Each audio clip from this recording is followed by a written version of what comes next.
This is the Aftermarket Radio Network. Carm Capriato here, your automotive repair podcast pioneer. Now, it's so tough to say goodbye to a friend, especially when they leave sooner than imaginable. Now, I'm speaking about our industry friend, Maylan Newton. Soon after Maylan passed, a group of Maylan's friends pulled together to broadcast a small tribute to him. This is a very small representative group of Maylan's friends who pulled together to tell some stories about their memories of Maylan. We broadcast this live event in February 2025.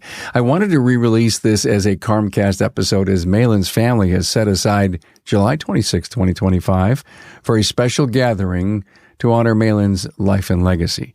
This event will take place in Southern California with more details to come. You can find the link to the event in the show notes. I'd like to take a few moments to reflect on Maylan's impact, both on our industry and on me personally. Whether in a classroom or on a phone call or standing in front of an audience, Maylan had his way of speaking that was steady, articulate, and always meaningful.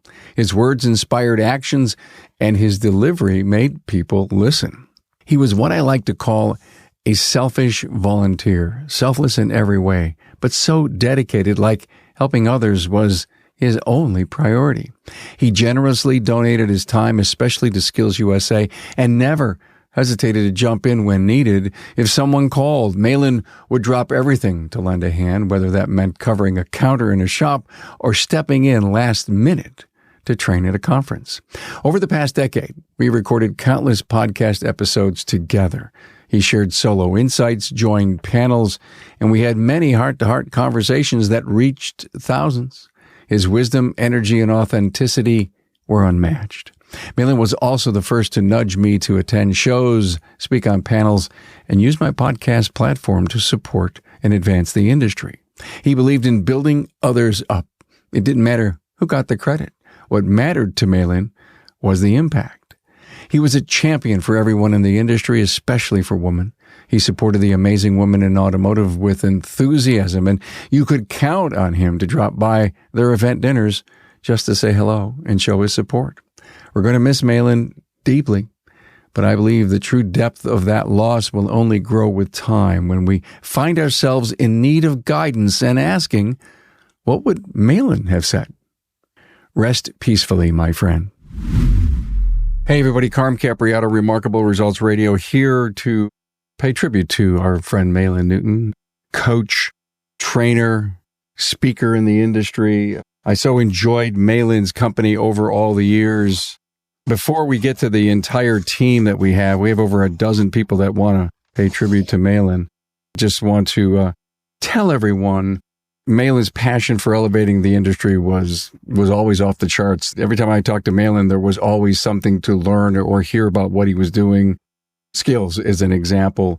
He was a great storyteller, in my opinion, and there was always some kind of message inside of his stories. Been to some of Maylan's classes where I learned that, and been to dinner with Maylan. In fact, Maylan many years ago, as wasn't a young person, but as a young podcaster in the industry, it was Maylan who said, so, are you ever going to go out and speak or take a studio somewhere? And he actually encouraged me to do that. He helped to support women in automotive. We'll hear more about that in a little bit. Maylan, we're going to miss you. Maylan's daughter, Sunny Osborne, is here. Sunny, stage is yours, my friend. Thank you. So hi, everyone, and thank you again for having me here today. So like you said, my name is Sunny. I'm Maylan's daughter, and I know that my brother Chase is in the audience as well today. You know, we've always known how deeply involved and passionate that Dad was about his work, right? The trade, the associations, the organizations, but most importantly, it was the people. And the last few weeks has really opened our eyes to just how far-reaching his influence truly was. And during this difficult time, it's been really heartwarming for us to hear so many stories and memories and then just examples of how he's left such an impression on others. And we're really grateful for that. So we thank you for including us today to be part of today's gathering. And we really, truly, sincerely appreciate all of the efforts in keeping his memory alive and really celebrating the contributions that he's made. So looking forward to the conversation. Sunny, we're going to keep you on the screen for the entire thing, so don't hesitate to chime in and comment when you hear some really cool and great stories about your dad.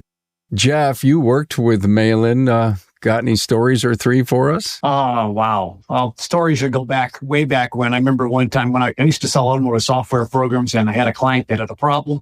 She couldn't fire the manager that she was working with. And she cried out when I was helping her with the software. I said, look, I got a guy who can help you. So I called up Maylan and said, Maylan, you need to help this woman. And so that was, well, of course, we already known each other. I brought a lot of my clients to his workshops. And then several years later, I decided to go full-time coaching. And at one point, I looked up Maylan, we should start hanging together, start doing some things together. And so we spent a lot of time on the road the last 8-10 years, traveling back and forth across the country, doing the service writer schools and other workshops as well. So some of the challenges I had, like one of the challenges I had with him, well, he liked 70s music just like I did. Well, they probably had this affliction of loved AC/DC. I don't know about music, not mine. Sorry. I had to tolerate that, but we both have eclectic music likes, and so other than that, we got along with that just fine. I always thought, Maylan, you got to come out of your shell. You got to be more gregarious.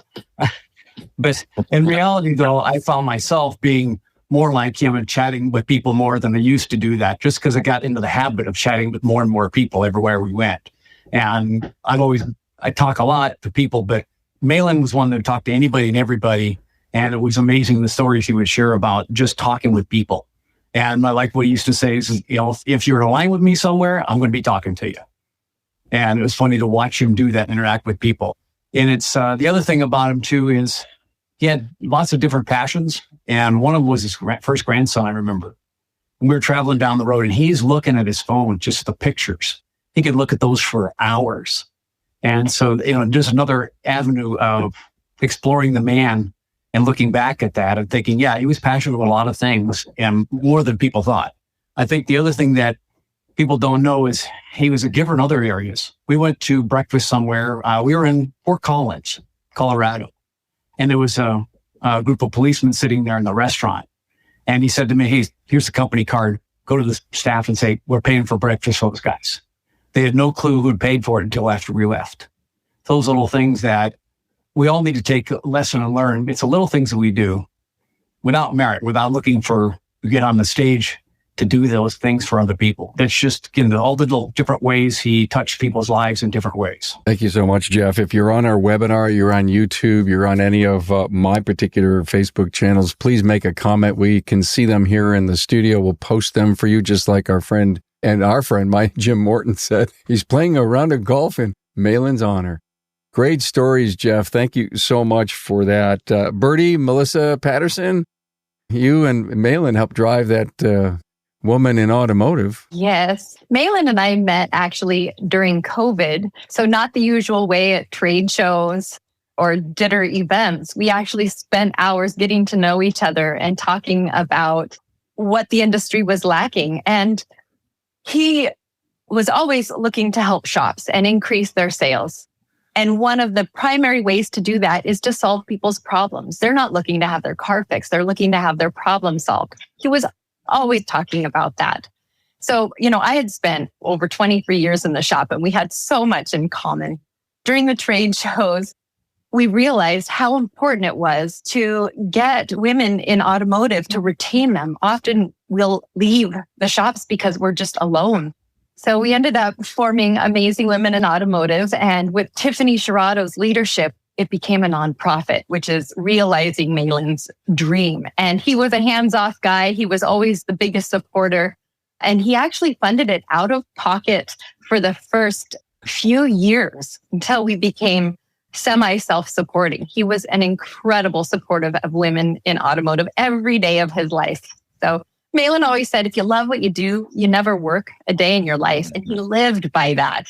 He didn't take his business seriously. He never drank at the trade shows, but after they were done, boy, that tequila was a tasty treat for him. And he always enjoyed those dinners together. So my stories with Maylan, boy, we worked through editing his book and creating that master book, The Joy of Auto Repair. So I have spent many hundreds and hundreds of hours working with him through his seminars and just deeply enjoyed his company. And it's been a a heavy hit and a hard loss to know that he's not just that phone call away. Thank you, Bertie. I'll never forget the last two amazing women in automotive at Vision, your dinners.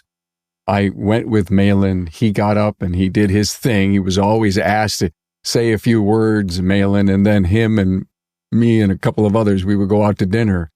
Now you're making me think. Did he drink at dinner or not?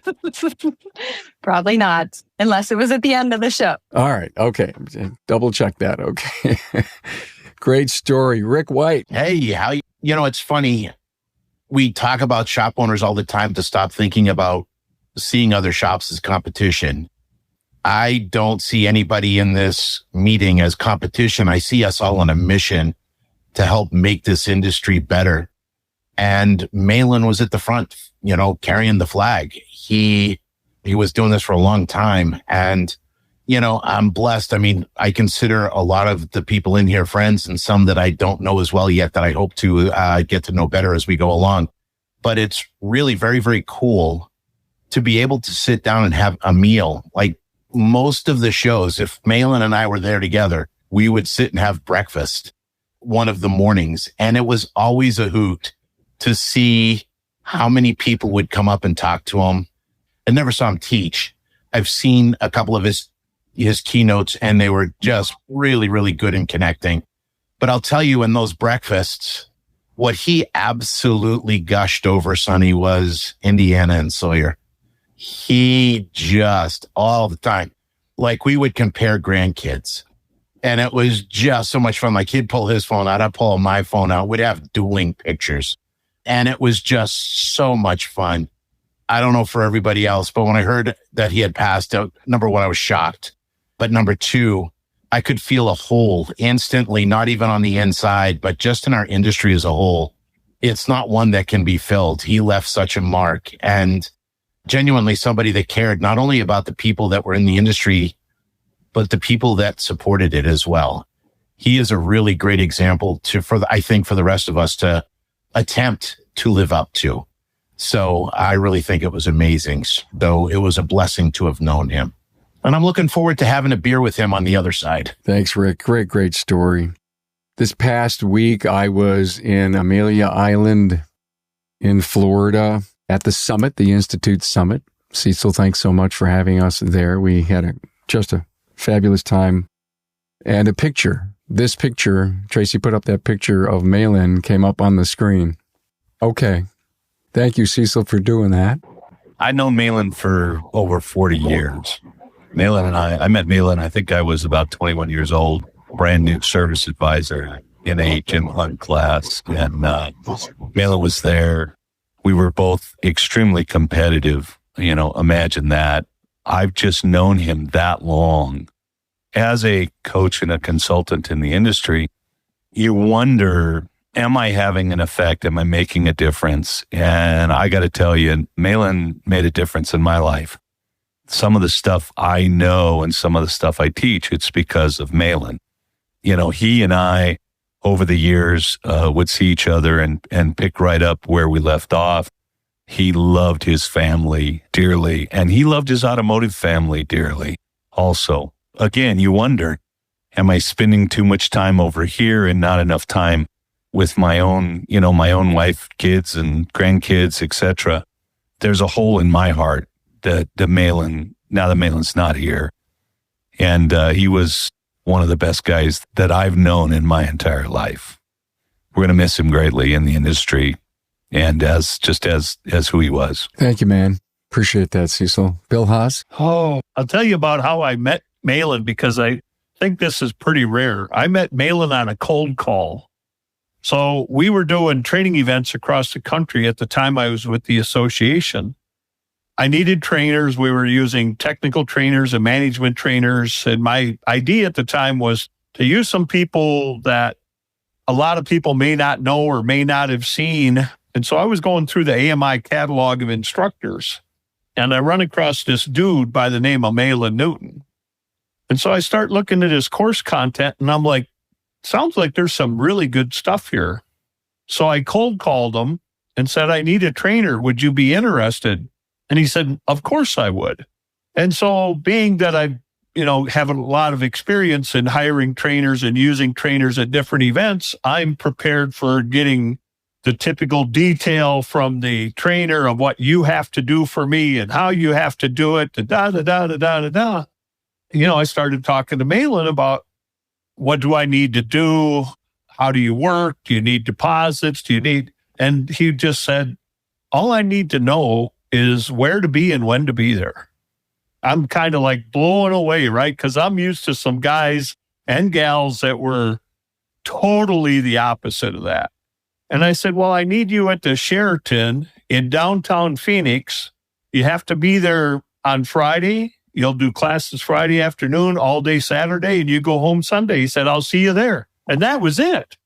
And it just blew me away. And so that's how the very first time I met Maylan in person was to walk downstairs at the Sheraton on a Friday morning and look for a guy with a crew cut and see him eating breakfast in the restaurant. And I walked over and introduced myself, sat down, we had breakfast together, and man, we just connected.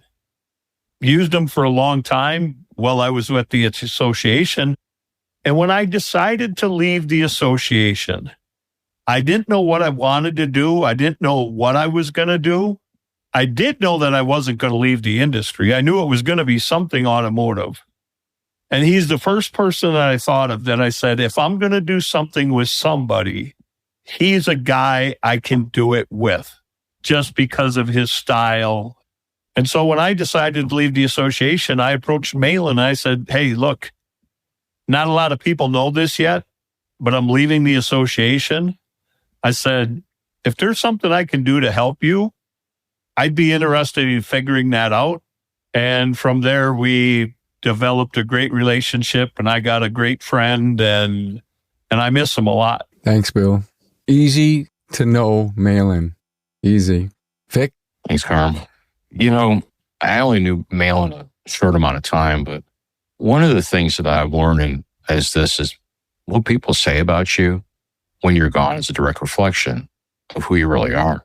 And there's a story of Alfred Nobel. He actually read his own obituary. His brother had passed away, and a French newspaper had run it, and they called him the Le Marchand de la Mort, the merchant of death is dead. And that was the impetus for him to invest what's known to be $250 million in today's money to create the Nobel Peace Prize.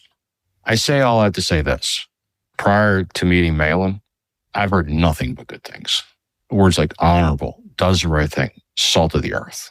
They're attributed to him. And when I met him, everything that was said about him was true. He was soft-spoken, confident, caring. This guy made a mark on me, even though I only met him in person 2 years ago. And we spent some time on the boat in the Caribbean, and we were on some podcasts together. It's amazing listening to you guys, what impact he's made. He's left a lot of us some really big shoes to fill. And, stories get attributed to people. And one story I heard was, he had a bad business dealing, and it's really interesting how he handled it. You never heard about it. He had somebody took advantage of him. While other people would talk about it, Maylan was a man of integrity, dealt with it, moved on. And he left us a really, really amazing example. I'm sad to know that I missed so much over the years of not having that opportunity to spend more time with him and learn more.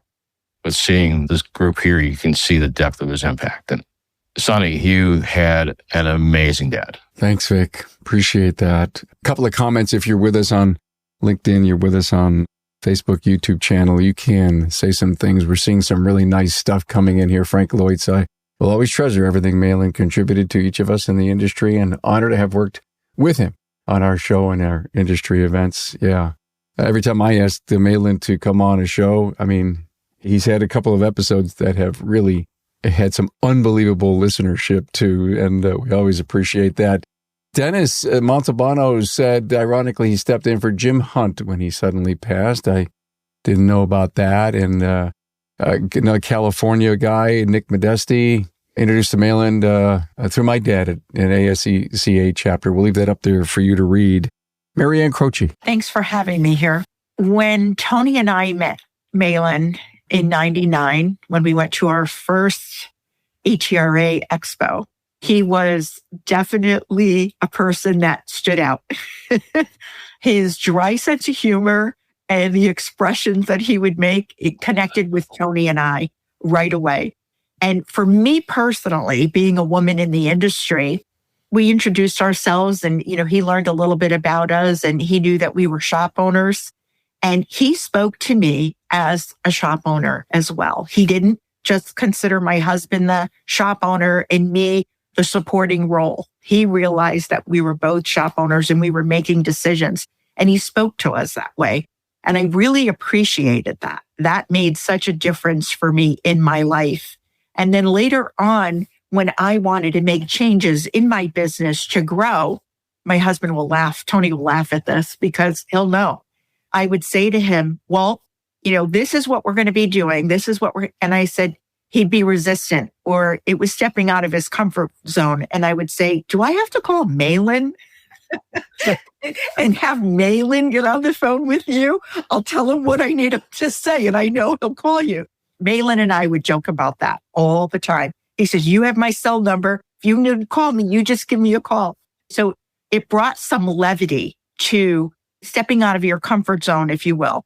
But a story that I noticed from being at different events with Maylan and having dinners, meals with him, things like that, and working with amazing women in automotive, because he founded that group. One thing that I noticed so much about Maylan that I really admire was he was an observer of people. And he did talk to everyone. But what I loved about Maylan, him being that observer, was he would want to know a person's name. He would go up to somebody, whether it could be in an airport, at a restaurant, a hotel, wherever. And he would compliment them on how they were doing their job or how they made a difference for him or the service was so great. He noticed those types of things. He wasn't the type of person that went around looking for something negative to call something out. He was always looking for the positive because people get enough of that in their life. And I noticed that. That really impressed me with Maylan. And it will always be front and center in my mind. When I first spoke, Maylan was the person behind that. He encouraged me to speak and he talked to me and gave me a few suggestions. And I was so nervous. Like, can I do this? And he saw something in me that I didn't see. And he really encouraged me. And I remember the first time I spoke was at an ATRA expo. And there he was sitting in the front row. The funny thing is, people don't realize that. But for confidence, ever since then, I always pictured Maylan in the front row for me. And it eases me, my nerves when I get up because you want to best serve people, right? That's the goal there. It's not about you. When you're up there presenting, it's about the audience. And that's really what you care about. So having that image of him in the front row has always helped me. And going forward, I will always have that. And lastly, I just want to say, and I know it's been said, but every single time we were together, his grandchildren, it would come up, how proud he was of both of his kids and his grandchildren. And it was always a great conversation. But that's what I remember most about Maylan. It definitely is a loss. I feel it. Thank you, Marianne. Appreciate that. I will tell you all now, when I first met Maylan, I believe it was 2016. And if it wasn't 2016, it was 2017. There was an ASA event in Detroit. I drove over from Buffalo. I was just cutting my teeth. And I met a lot of great people that are my friends today. And up on the stage is this event, this panel discussion, this incredible, oh my God, we're going to teach all these great shop owners in the audience about how to grow a better business. And who do you think the two people that were presenting were? Bob Greenwood and Maylan Newton. Now, we've lost both of them.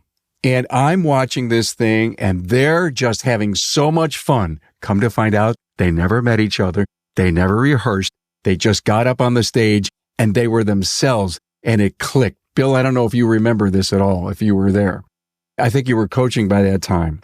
So it's all over with. And I said, oh, my God, I got to have these guys on my podcast. Look at what they can do and say.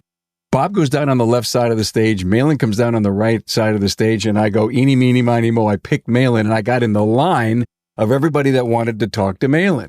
And as I'm in the line and it's getting shorter, I look to the left and Bob's line is getting shorter. And I says, oh my God, I hope I can get to see Maylan before I can get a chance to see Bob. And I end up having a great dialogue with Maylan. I gave him my card and I says, I've got to have you on my podcast. And he says, what's a podcast? Like everybody did back then. And I explained it to him. And when I was all done with Maylan, I looked over and Bob was gone. Later that night, I get on the elevator on the floor of my hotel. Who do you think's on the elevator? Bob Greenwood.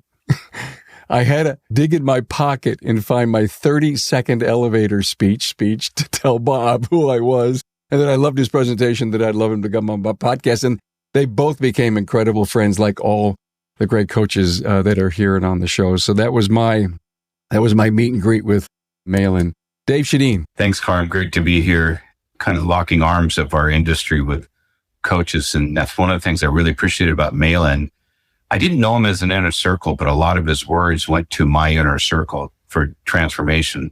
But one of those is when I lived in Reading, was a ASCCA Chapter 99 rep, and we would go down to the team weekends. There were conversations that Maylan and I had one-on-one that were impactful. And we talked about bringing change to the industry. And it wasn't a change of GP dollars, hours per repair order, all the KPI numbers. It was a change of mindset. It was a change of belief system. It was a change for, in a sense, the word transformation came up. And Maylan said something very unique. He said, really, Dave, the transformation, as you say it, Dave, is I really see people don't need to transform into something other than being themselves. If they would just show up with who they are, with the strength that, and I use the word giftings, but the giftings and talents that they have, our industry would be radically changed in a short amount of time. And he said, that's what we need to do for this industry. And I thought it was so profound because so many times as coaches and trainers, our recipients here is raise your prices, do this, do that. And he was kind of at the forefront of bringing change to our industry by having the challenge of looking at ourselves and being authentic. I really hadn't had any deep conversations with him up until that point. One of the things I noticed about Maylan is that he treated me like family. It was like, it wasn't an outsider getting to know him. It's like he already knew me, so to speak. And I think as I look at, and for me, context is important. I think the context of how Maylan showed up, he was approachable. He was open. There was no judgment coming from him. It was like this true embodiment, embracement of you get to be you. And I love that you're you. And he just wanted to get to know people. He wasn't about his ego. Well, look what I've done over my life. Look what I do. It wasn't that at all. He loved discovering other people. And when he started asking questions with me and wanted to get to know me, I was like, wow, that was awesome.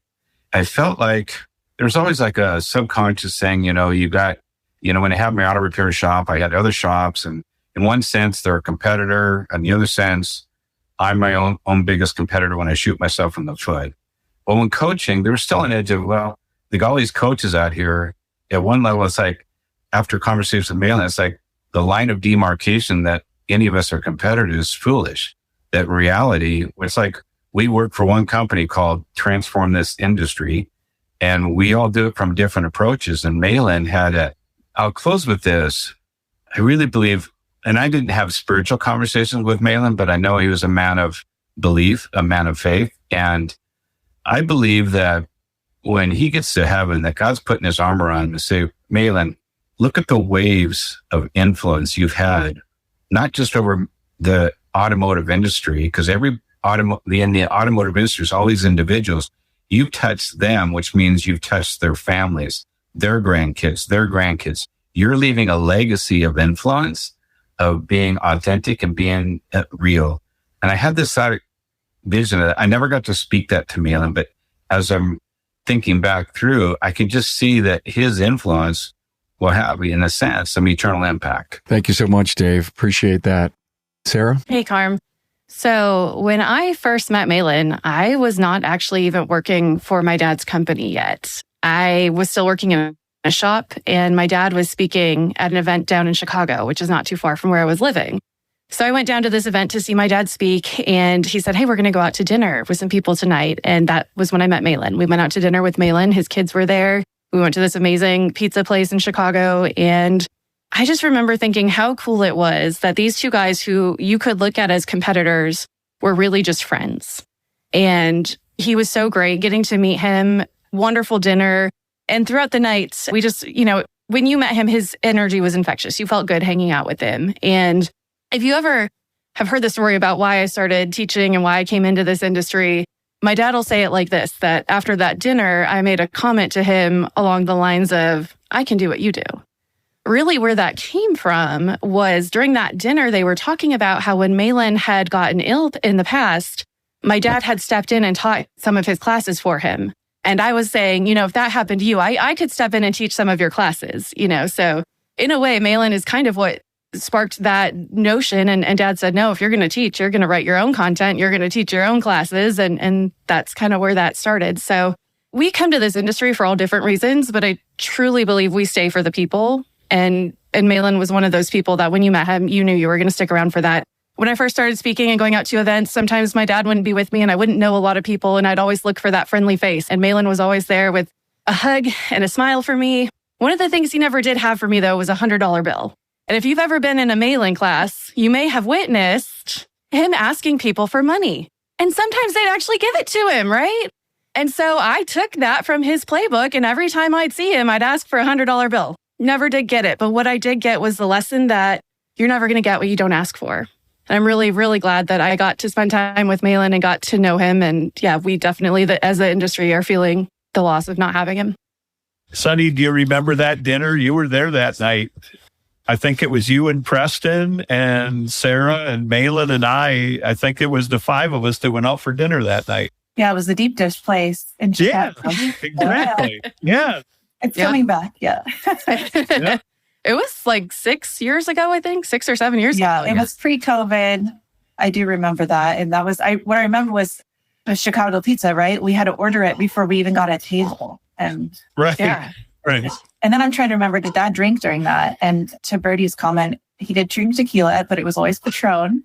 So always had it when he would come to visit. And I know that is something that, when he did pass and my brother and I were able to connect and get together, we had our shots of Patron for Dad. So if anybody's thinking of doing that, he would appreciate it. And during the show, it was always iced tea. Yes. Or Diet Coke. Yep. It's funny that this drinking thing comes up because as many places as I've been with Maylan, as many times as we've had dinner together, I never saw the man drink alcohol, ever. He would talk about it. He'd say, well, I'll have tequila later. And I'm like, yeah, but later never comes. And I've never seen him drink alcohol. Jeff, last year at Vision, I think after The Amazing Woman, were you at dinner with us, Jeff? You were. Did he drink wine at all? I'm trying to remember. No. So after everybody else is gone, we would all have dinner. So I remember we had steak one night at a nice great steak place in Fort Collins. And he had, usually was tequila. Tequila was his favorite. Now he had, once in a while he'd drink a bourbon. That was really rare, but his favorite was tequila. Well, I'm learning how to drink that. And next time I do, I will be thinking of Maylan. Wow. Yep. In fact, but he did like Angel's Wings bourbon was another one of his favorites.